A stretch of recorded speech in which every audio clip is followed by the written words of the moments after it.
A very familiar face and a very good place to be at Bankers Life Fieldhouse in Indianapolis for the coming IHSA Girls Basketball State Championships. And with us is Debbie Smiley.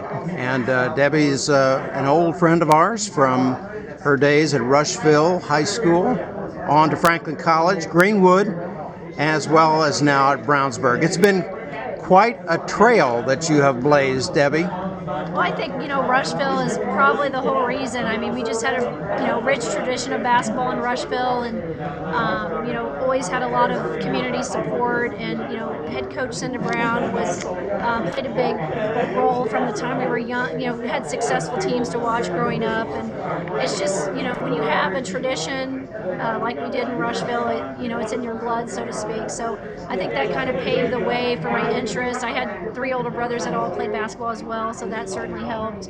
And my dad was very involved in in getting us involved in sports. And now here you are on the doorstep of possibly taking home a state championship. I would imagine that going back to your senior year in high school, you would have never imagined this.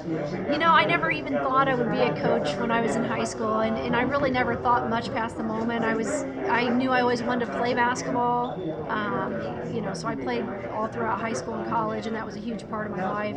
And even when I graduated college, they asked me to stay on as an assistant at Franklin College, and I was like, really, basketball coach? I don't know. And then I actually took some teaching classes and really fell in love with teaching, and I thought, well, maybe I can,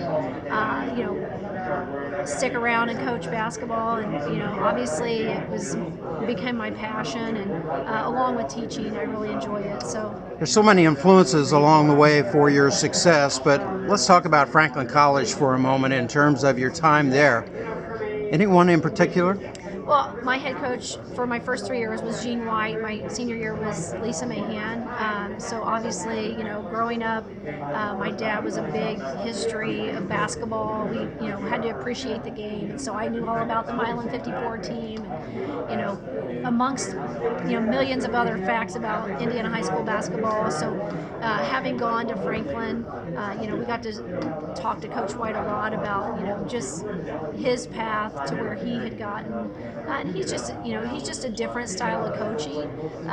And, we got to meet Marvin Wood, and there's just a lot of neat things history-wise that happened in those 3 years. And then I got to, Lisa was a Rushville grad, and then I got to be an assistant to both Lisa and Jean I not only played for them, but I also got to be their assistant coaches. So just got to be really good friends, and still good friends with Coach White and Mama White. So I know you have very special moments and memories from Greenwood as well. It's not only as a basketball coach and a teacher, but as a cross-country coach. So you left a lot there. Yeah, I coached 3 sports for 18 years, and I was the head coach many of those years of all 3 sports. So basketball, I think 12 years, but cross country and track, I just enjoyed, just different. It's a different style of coaching. You got to, with basketball, you're as a head coach, you got to be a little bit less personal, so to speak, with the kids. You don't get to develop the relationships, whereas in cross country, it's just a different style of coaching. And I know that the separation from Greenwood had to be very emotional for you, especially the fact that you really weren't applying for the Brownsburg job, really? Yeah, I never really saw myself anywhere but Greenwood. So it was difficult. I think, anytime you coach somewhere or you decide to get out of coaching, you're always going to have those kids that you have strong ties to, and I think that's probably the hardest part.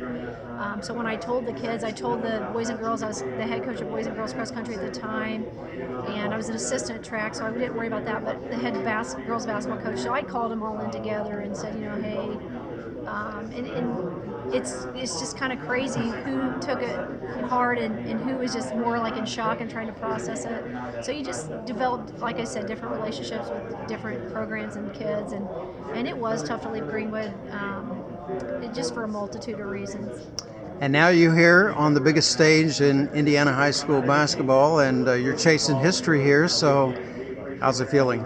It feels great. I don't think the expectations were for us to be here this year, maybe more so last year. So for us to get here this year has just been a tremendous feat for our kids, and again, I don't think many people expected it. And you know, even speaking of Crown Point, you know, everybody knew they were having a great team coming back, but you know, when you look at our teams and our talent, we really were kind of more loaded both teams last year. So you know, I just encourage, you just never know what can happen if you have, you know, a player like Allie Becky or Jessica Crothers. I mean, you have those kids, and you're surround. You know, you just have to buy in and all accept your roles as players. And I think if that happens, you know, you can, you know, maybe exceed expectations. And you certainly have been able to keep from looking that far ahead, just one game at a time. Well, we haven't been able to look one game ahead all season, so it's really been kind of our MO. Like, we just take one game at a time and just try to survive in advance. I mean, we really didn't have any chance throughout the tournament to focus on anybody but our next opponent. So, you know, once we got through North Central, it's like, oh no, here we go. We got to focus on Mount Vernon. So, and same way with Franklin. Like, we really didn't think past that game. So, yeah, it's been, you know, from that standpoint, it hasn't really changed. Best of luck to you, David.